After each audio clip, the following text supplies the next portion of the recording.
Hallmarkies, Merry Christmas! We are back today with one of our final weeks of Christmas movies for Hallmark to talk about some of this weekend's movies. But first, I am Jess, your host, and I have Kaycee with me today with a very festive hat. Hi guys! I have my Christmas hat on. I'm still stuck here in the Home and Family Fake studio. She just doesn't want to leave. It's so cozy. It's so cozy, and I just wish my house was so perfectly pristine like this, but that's a dream because I have 2 children under the age of 5. So, you mean they're not like the perfect Hallmark children that never do anything wrong? You know, bless. If you haven't seen Hallmark comics on Instagram, Carrie is amazing and has a bunch of those types of parodies, including the perfect Hallmark children. Yes. All right. Well, let's jump right into our first movie, which is A Glenbrooke Christmas. And this one stars Autumn Reeser and Antonio Cupo. And for those of you who don't know the story about this movie, it is inspired very loosely based on a book called Secrets that Kaycee is showing. It's a very, very ancient cover. But it's inspired by this book by Robin Jones Gunn that Kaycee and I kind of both have a special connection to. So we have a little show and tell. We sure do have a show and tell. You guys, look. Yeah, the same series. And this isn't all. I mean, I have the Christy Miller series. I have the Sierra Jensen series. I am a huge Robin Jones Gunn fan. I have been since probably the summer of 2005 because I went to camp and I was like a lost teenager who was like floundering in boy sorrows. And my camp counselor was like, you're going into, I think I was going into 10th grade, maybe 10th grade. You should read Christy Miller. And I'm like, okay, I like to read, whatever. And so we went back home. My dad, long story short, he always, when we were growing up, would take us to the library or the bookstore. Mm-hmm. So we took a family outing one random weekend to the bookstore, and I discovered they had reprinted Christy Miller in these like 3 books in one volumes thing. Yeah. And so I picked it up and I was like, I remember camp counselor Carrie saying to read Christy Miller, so I'm going to go pick it up and read it. And let me tell you, we were there for like an hour and I was just like reading, and it's a very fast read. I'm a very fast reader, or I used to be back in the day. And I was like halfway done with the first book. And my dad's like, okay, we got to go. I was like, we got to buy this book. He was like, okay then, because reading, you know, it doesn't matter. He didn't care what we were, well, he cared as long as it was clean, you know, but like, yeah, as long as we were reading. Semi-appropriate. All right. He'd rather buy us books than movies or toys or whatever. That's why I'm super not familiar with movies of the past. But books, Christy Miller. So that's my connection to Robin Jones Gunn. And I know I'm rambling and I'm sorry, but I do have another Easter egg for you guys. So in her Katie Weldon books, this one particularly, Finally and Forever, it's the last book in that series, she sent me a copy with her name in it, and I'm in here somewhere. She's in the book. I'm in the book. I won a contest, and Robin was like, I'm doing a contest, send me your favorite line from the series, one of the series, and I did, and my name is in the book. I was so excited. And I was an adult, you guys. I was like 21. And this is like a teenage, college age kind of book. When was this published? Yeah. Maybe I was older. I was 22. 22, you guys, when this book was published. And I am in here. That's right. She is. Okay. You guys can tell I'm a huge Robin Jones Gunn fan. Like, can't tell it all. My dream to talk to her. Like, speaking of. So my connection here, like Kaycee, I have read pretty much everything Robin Jones Gunn, except for some of the more recent stuff, just because now I have too much to do. But I found the series quite randomly. I was not recommended like Kaycee was by a camp counselor. I actually was in the grocery store and they have the little book section. And I just happened to see this bright pink volume 1, for, only $10 for 4 books in one, which is like a steal. You get $4 for $10, being the nerdy book lover that I was. And I thought it sounded interesting, and call it a divine delivery, postables, Godwinks. I don't know. We had that going on last time. I picked up the book and I bought it and read everything pretty much from there on out. And it was a pretty life-changing series for me. I think I found it as a teen as well. So yeah, if you maybe want to look into those books for younger audiences, not as much for adults probably. Yeah, I would say for an adult, you probably would be like, okay. Unless you're looking at her standalones, which are more for the adults. But like for Christy Miller, that's definitely more of a teenage series. Yeah.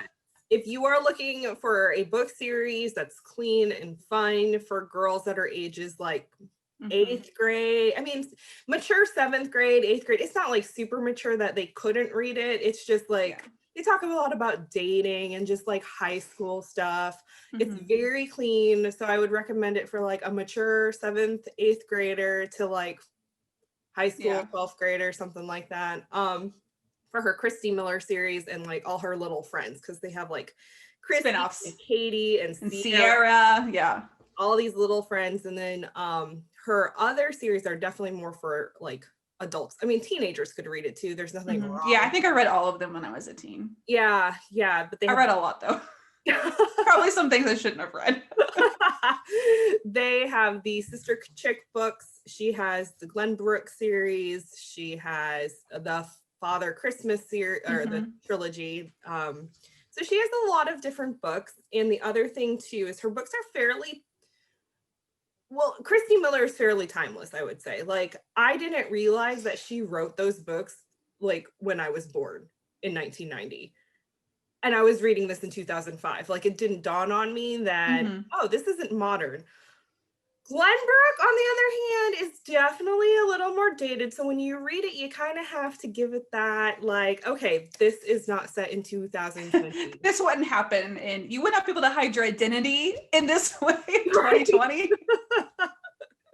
This was set in 1995. You could probably move to a secret town and get a job without telling people who you really are. Yeah, with no identities or no ID. Driver's licenses or anything. Anyway, we digress. That's the book. And then also too, I did get to interview Robin Jones Gunn as a surprise interview, because Rachel and I were supposed to be interviewing Melody Carlson, but she had to be evacuated from the fires that happened earlier this year. And so she called upon her friend, Robin Jones Gunn, to appear for her. And we had no idea. And as soon as I saw like her screen popped up, I'm like, this is not Melody Carlson. This is Robin Jones Gunn. I was like, holy crap.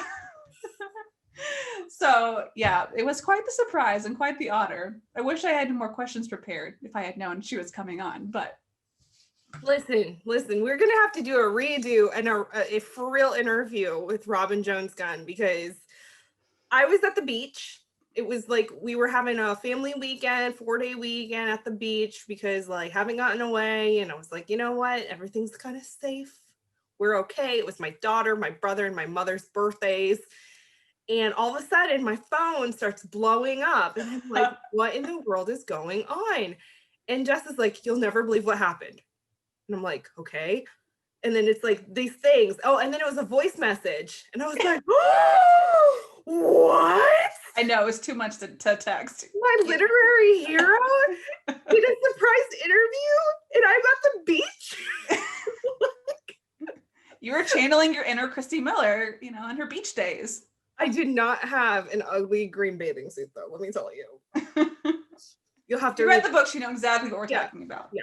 Let us know. The rest of you, sorry. If you're a Christy Miller fan, please let us know. Please let me know that I'm not the only one, and Jess isn't the only one fangirling over these series as 30 and older 20-year-old folks.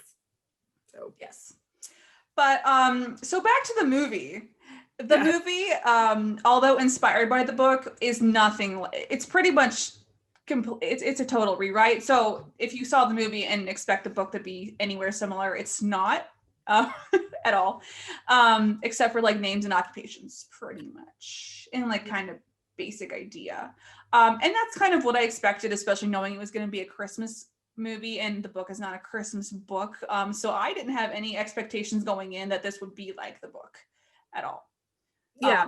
So that was not a disappointment to me to know that they didn't follow it, because I didn't expect it to be like that. Yeah, I didn't either. I mean, they change things all the time, especially considering the content of the books. I was like, this is definitely not going to be a Hallmark movie at Christmas. So Yeah. But yeah, so Kaycee, what were some of your initial thoughts about this movie? well, okay, Autumn Reeser is adorable as always.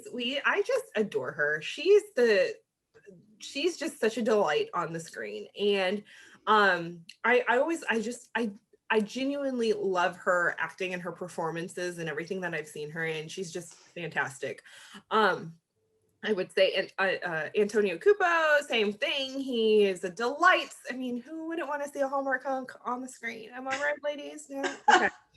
However, I will say the one thing that really was a little distressing for me is the fact that Antonio's character Kyle was completely different than the Kyle of the book. And I don't know that that choice worked for me, because in the book, Jessica is the one who is the quote unquote grumpy Grinch, if you will.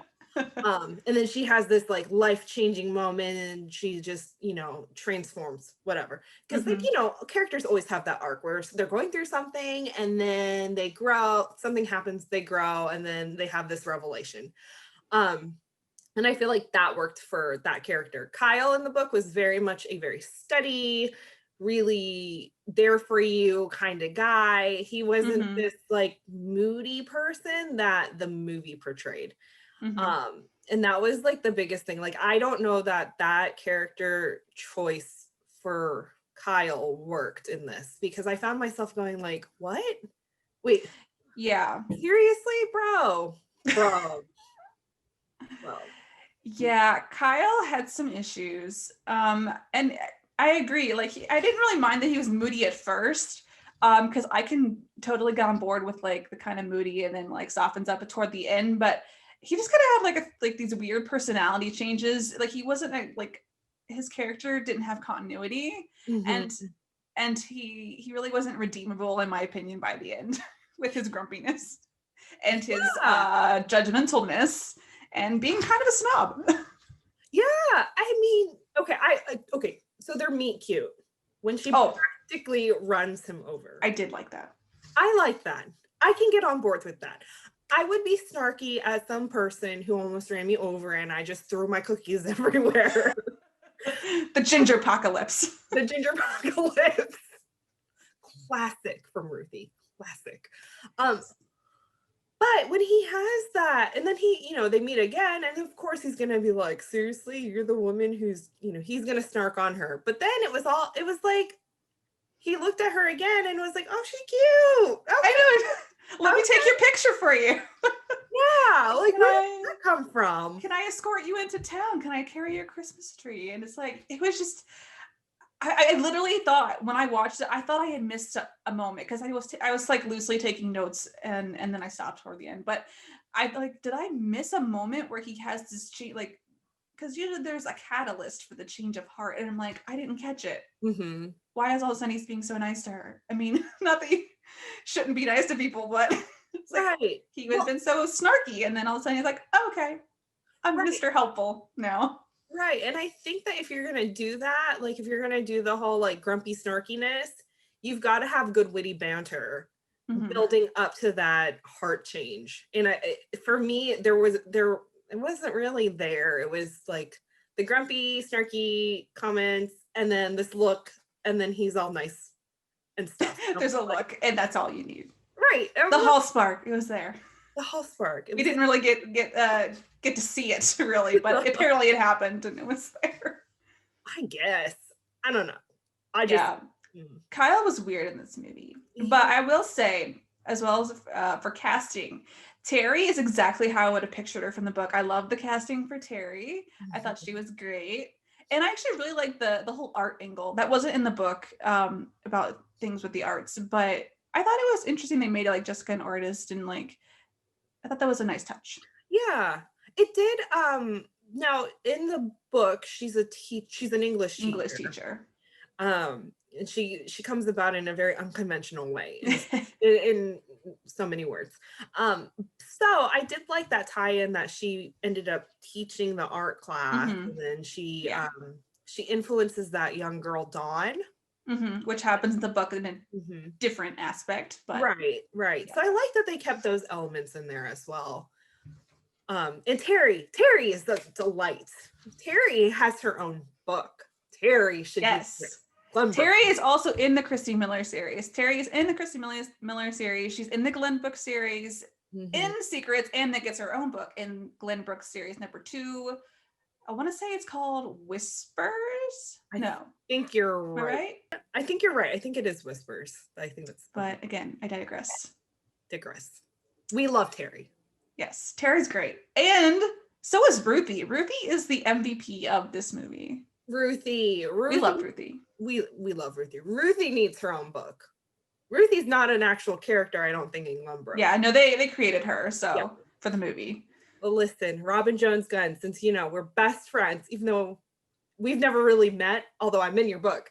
Can you write a book about Ruthie in Glenbrooke? Because female firefighters, now that's fun. Yeah, and Ruthie's got some fire, and she's not afraid to tell Kyle, "You're an idiot." Yes, she called him out. I was like, "You go, girl," because he needs to be called out right now. Yes. Oh my goodness. Yeah. I will say too, one other thing I liked, even though Kyle's totally an idiot, I liked the conflict scene, and I liked it because even though Kyle's argument was stupid, I liked that they had an actual conversation, because sometimes, especially with the "you lied to me" scenario, they just like basically say "you lied to me" and like I'm out of here. But I liked that they actually had a conversation, and she had very valid points. Like, when was I supposed to tell you that I have millions of dollars? Was it after your speech about how money changes people for the worse? And I enjoy a good conflict scene. If you don't know me, I like a little conflict, not my personal life, but in the movie. It's cool. Yeah, we like that tension. Yeah, like that tension. So I did enjoy the conflict scene. Yeah. As far as conflicts go. Yeah, and that's something totally valid that somebody would say to another person. It wasn't like Jessica's, like her defense of herself was great, because we as the audience, we were thinking the same exact thing. Like, do you really think that a girl would tell you, "Oh, by the way, I'm an heiress to this multi-million-dollar company," just when you said, "Oh, I hate people that are rich"? Like, what? No, of course not. And technically, she did tell him. She's like, "What if I told you I had millions of dollars? Would that change how you see me?" And he was like, "I wouldn't believe you." So there you go. She did try. She did try. Here's the other thing. If somebody that I just met, if a friend told me, like, out of the clear blue, asked me that question, I would be like, "Why? Are you rich?" Like, I would question that. Like, why are we even talking about this? Like, that's weird. It's not like they were playing a game. Like, hey, if I told you I had a house in Bermuda, would you come with me? Sure. Like, if I had a jet, where would you want to go? Like, those like icebreaker weird questions that you ask. Yeah. Like, friend icebreakers or like dating icebreakers. Yeah. That makes sense. I probably wouldn't question that. But when somebody's standing and you're like having this moment and there's this chemistry, and all of a sudden they're like, "So," I would be like, "Why are you saying that?"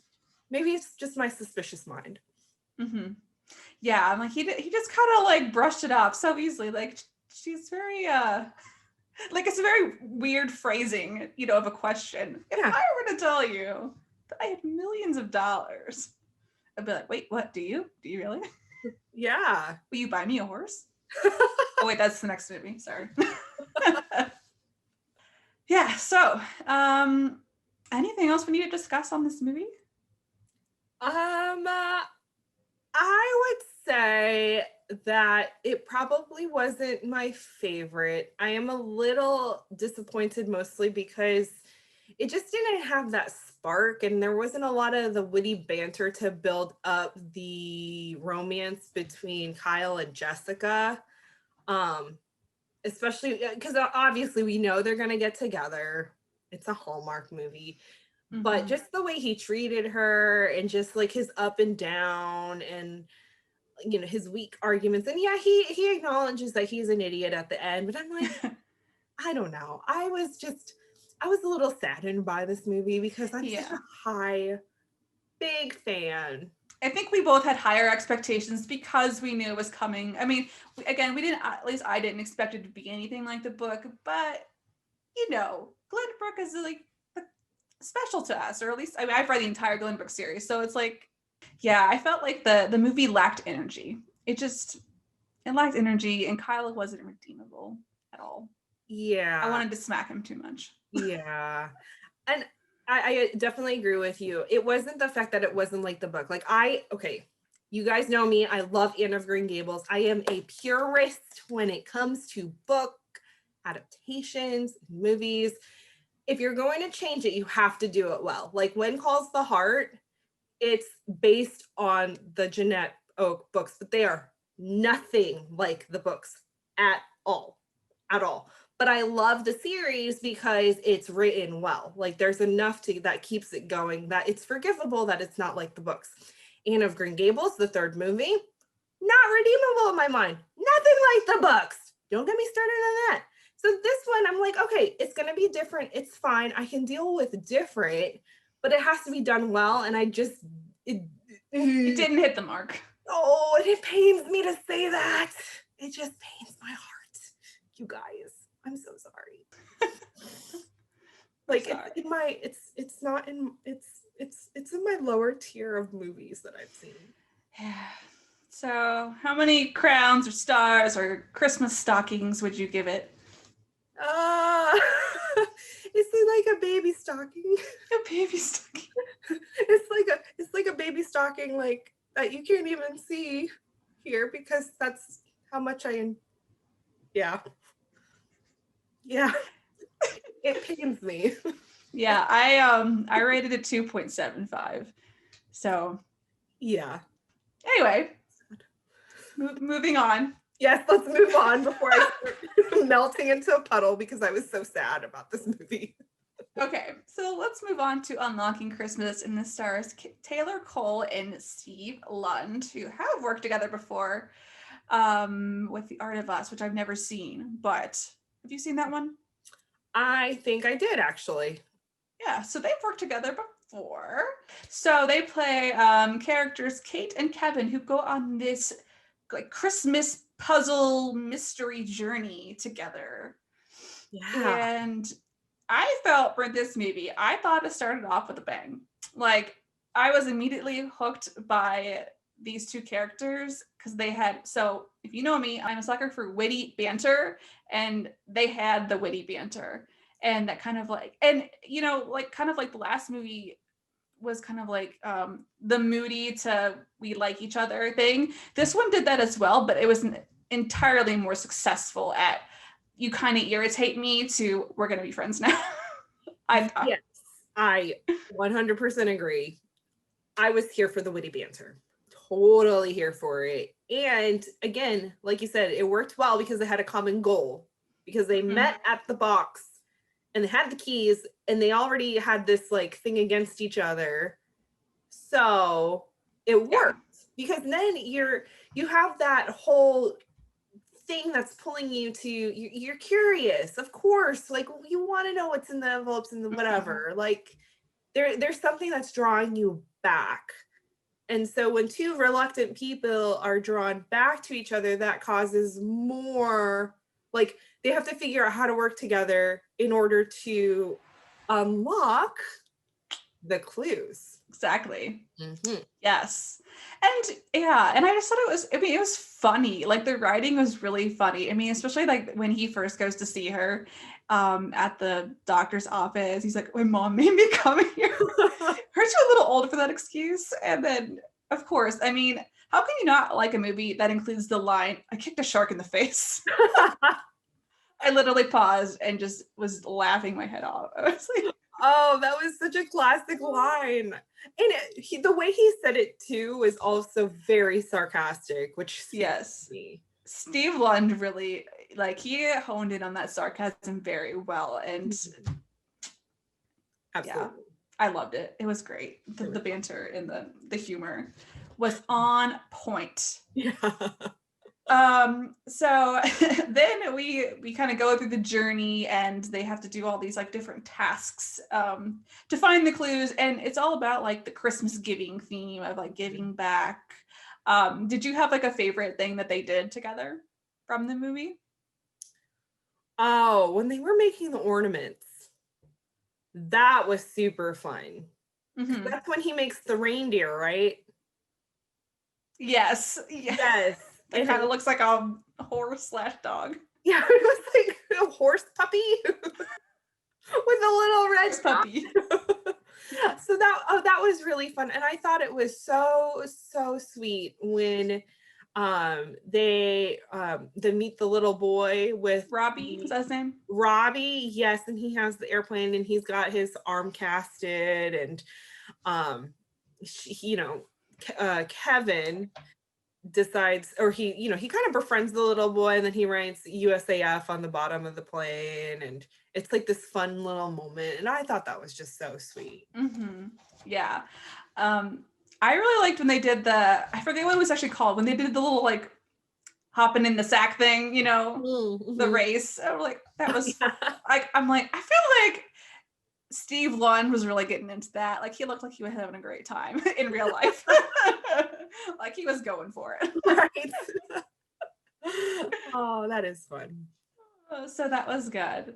And yeah, I think the whole puzzle aspect too is just really intriguing in this movie, because I'm a nerd and I love puzzles. I love jigsaw puzzles. I love escape rooms. I love that they had a codex in here, even though I actually didn't know it was called a codex, but yeah, the codex thing.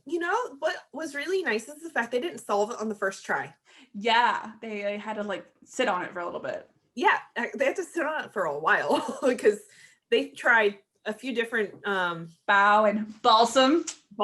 Nice Hallmark, yeah. Product there. placement. Yay. But yeah, I like that it wasn't like solved like that, it just made it a little different. Yeah, for sure. Yeah. So yeah, it was definitely an interesting movie. And I loved Jackson, the side character. I thought he was really he was a really good secondary character. Yes, he was great. He was such a great friend for Kevin. And he also had that banter going on. Like, yeah, like he was also a very witty friend. Yeah. And like they had a bromance, man. They did. It was adorable. And then he was like kind of like pushing them together, like, he wants to work with you. Just letting that bomb drop there. Of course. Oh my goodness. What did you think of her patient? Oh yeah, Mr. McAllister. Is that his name? McAllister? McAllister. Yes, because when they said his name, I was like, oh, is this Kevin's granddad? Yeah, he was fun too, having the little WebMD patient angle. You go down that WebMD rabbit hole, and all of a sudden you're dying. But yeah, it was really, it was a touching story, too, to have in there, because it's more of a lighthearted movie, but having that touching story of him like finding healing and that kind of emotional and physical connection of almost like kind of it reminds me a lot of like the syndrome that sometimes people get, like if they had a limb amputated and they feel the pain even though their limb's gone, like the phantom pains. And so like that reminded me of him. Like he had that emotional pain going on that translated into physical pain. So. Yeah. And I really thought that he was the clue dropper. I never made a guess I didn't even I was just like, whatever, I don't know who it is. I never tried to figure it out. I mean, I didn't try to figure it out either. It wasn't like something I was like hunting for, because it was that didn't seem to be a main focus of the clue. Yeah. But I was just kind of curious as to why Mr. McAllister would like randomly pop up. Mm-hmm. And yeah. a constant thing, and he's always talking about, something else that's hurting, and I'm like, is this supposed to be our sign that he's the one that dropped the clues? And like, because he has that history with Kevin, not McAllister. And if you didn't catch that, that's a Home Alone reference, but digress. Yeah, he has that history with Kevin and that family, and then Kate is his doctor, and so it was like, I don't know, maybe he got tipped off by somebody random from like the gossip at the coffee shop. Yeah. So I was pleasantly surprised that he actually had no part in it, and that his main story was just to find his hope in Christmas again. Yeah.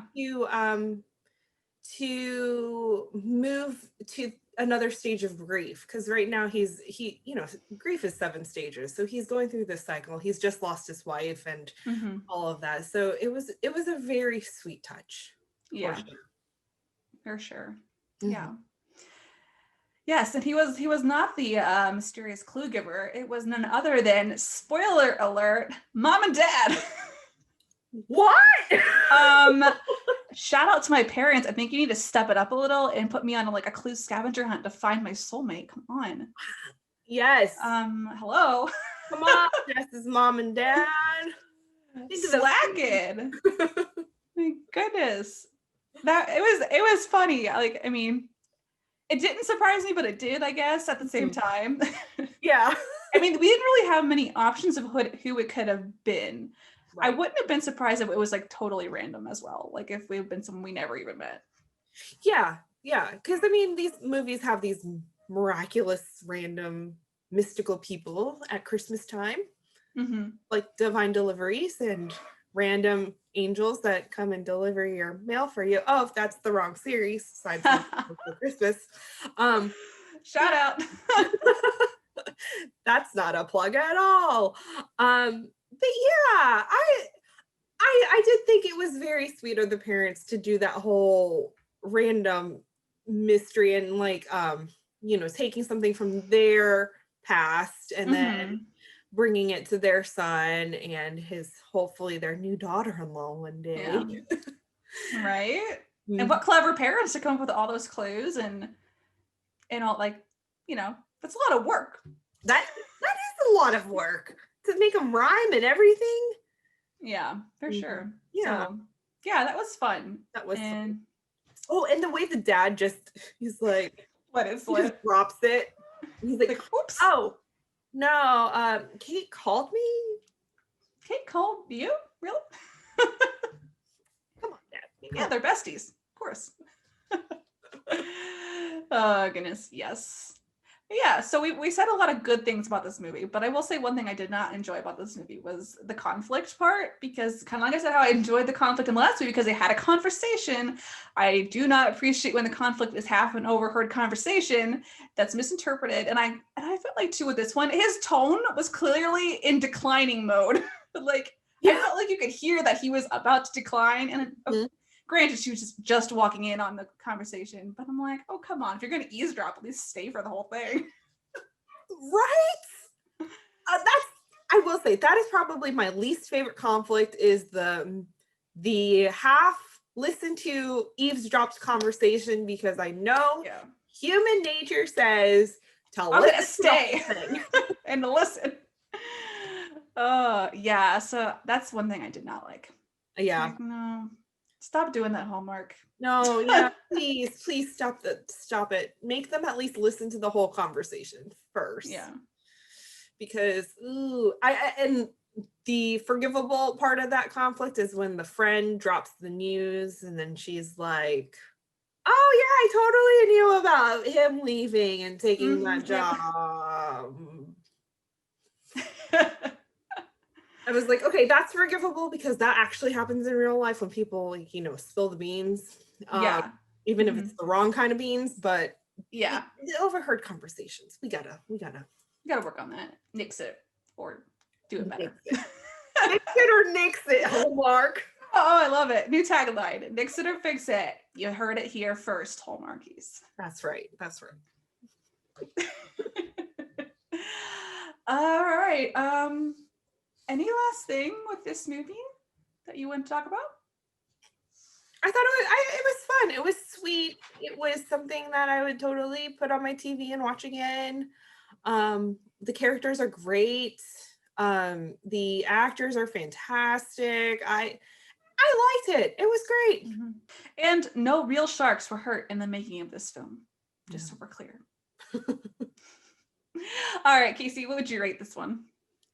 I rated a 3.37. That's very specific. I went actually quite a bit higher. I gave it 4.25.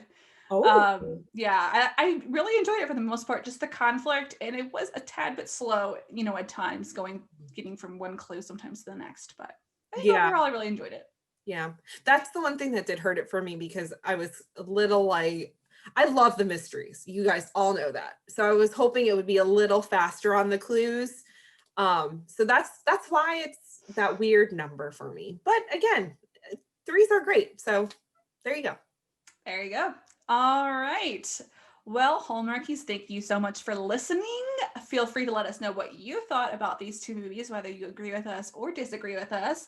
Also, if you're a Robin Jones Gunn fan and have read some books, feel free to chat with us about that. We would love to talk about any of the series.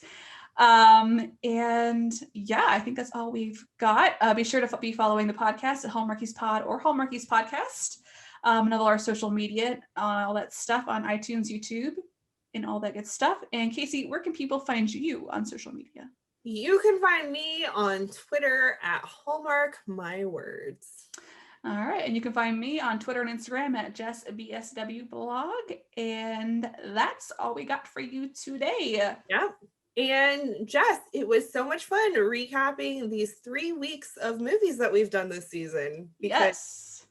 It's just super fun to talk to a friend about Christmas and Robin Jones Gunn, of course, and all the random shenanigans that happens with these Hallmark movies. Exactly. It's always a good time. Always a good time. All right, Hallmarkies, have a great day and Merry Christmas. Merry Christmas. Bye. Bye.